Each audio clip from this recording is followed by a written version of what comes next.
tayo doon sa bahay ko, ay ginapalo ko. Hindi lalaki ang harap ko. Gatulong ako sa magulang ko kay hirap kami.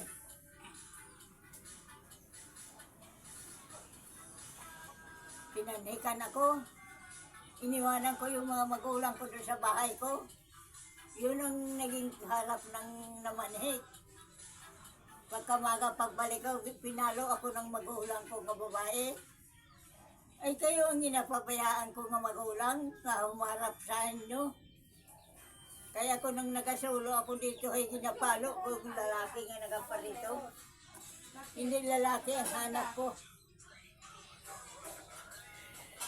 Pagtulong ko sa magulang ko. Anak ko, si Lula ay Ako, sa akin, pati biyanan, sa akin. Mahal ako ng biyanan ko. Asawa ko, doon yun sa magulang ko na manhik. Iniwanan ko. Hindi ang nagharap-harap. Hindi ako, bahala kayo ng magulang. Kung ano ni si Sir Nindo.